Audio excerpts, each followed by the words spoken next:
Levitikus, hoofstuk 7. Dit is die instruksies vir die skuldoffer. Die skuldoffer is hoogheilig. Die skuldoffer moet op dieselfde plek as die brandoffer geslag word. Dan moet die priester die bloed van die dier reg rondom teen die altaar uitgooi. Al die vet van die dier moet verbrand word as 'n offer. Dit is die vetstert asook die vet wat die binnegoed bedek. Die 2 niere wat teen die kruis lê met hulle vet, saam met die lewerlop, moet ook verwyder word. Dan moet die priester dit alles op die altaar verbrand as 'n offer aan die Here. Dit sal 'n skuldoffer wees. Die mans in die priester se familie mag die vleis daarvan eet op 'n heilige plek, omdat dit hoogheilig is. Dieselfde instruksies moet by die skuldoffer gevolg word as wat by die brandoffer gevolg word. Dit behoort aan die priester wat daarmee versoening gedoen het. Die vel van die dier wat iemand as 'n brandoffer nader bring, behoort aan die priester wat die brandoffer bring. Al die spysoffers wat in die oond, op die bakplaat of in die pan voorberei is, behoort aan die priester wat die offer bring. Al die spysoffers, droog of met olie gemeng, behoort aan die seuns van Aaron. Dit moet tussen hulle verdeel word. Hier volg die instruksies vir 'n dankoffer wat aan die Here gebring word. Indien iemand 'n lofoffer wil bring uit dankbaarheid, moet hy saam met die lofoffer die volgende bring: broodkoek waarin daar geen suurdeeg is nie, plaatbrood waarin daar geen suurdeeg is nie, asook fynmeel. Alles moet met olyfolie klam gemaak en deurgemeng word. Hy moet ook brood wat met suurdeeg gebak is saam met die broodkoek bring by sy dankoffer. Hy moet 1 soort van elke gebak bring as 'n offergawe aan die Here. Dit behoort aan die priester wat die bloed van die dankoffer teen die altaar uitgooi. Op dieselfde dag wanneer hy die dankoffer bring, moet die vleis daarvan geëet word. Niks daarvan mag oorbly tot die volgende dag nie. Die vleis van 'n gelofte offer of van 'n vrywillige offer moet op dieselfde dag geëet word as wat die offer gebring is. Maar as daarvan oorbly, kan dit die volgende dag nog geëet word.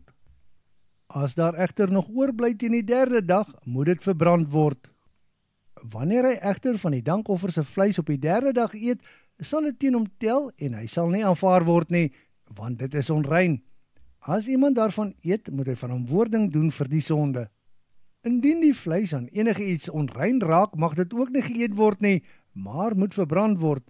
Enige persoon wat rein is, mag wel van die rein offervleis eet. 'n Onrein persoon wat egter van die dankoffer eet wat aan die Here behoort, moet tussen sy mense verwyder word. 'n Persoon wat aan die onreinheid van 'n mens of dier of enige iets anders wat onrein is raak en daarna van die dankoffer eet wat aan die Here behoort, moet tussen sy mense verwyder word. Die Here het verder vir Moses gesê: "Jy moet die Israeliete beveel en sê: niemand mag enige vet van 'n dier eet nie, of dit nou 'n bees, skaap of bok is nie. Maar 'n dier wat doodgegaan of verskeur is, se vet mag wel gebruik word vir allerlei take. Daar mag egter niks van geëet word nie. 'n Persoon wat egter eet van die vet van 'n dier wat geoffer word aan die Here, moet tussen sy mense verwyder word. Die bloed van enige voël of dier mag ook nie geëet word nie, maak nie saak waar jy woon nie. Indien 'n persoon enige bloed eet, moet hy tussen sy mense verwyder word." Die Here het verder vir Moses gesê: "Jy moet vir die Israeliete beveel en sê: indien iemand 'n dankoffer vir die Here bring, moet hy self die dankoffer vir die Here nader bring. Met sy eie hand moet hy die vet en die bors as offer aan die Here nader bring. Die bors moet as 'n beweegoffer in die teenwoordigheid van die Here beweeg word. Dan moet die priester die vet op die altaar verbrand. Die bors behoort aan Aaron en sy seuns. Uit julle dankoffers moet julle die regterbout aan die priester as 'n hefoffer gee.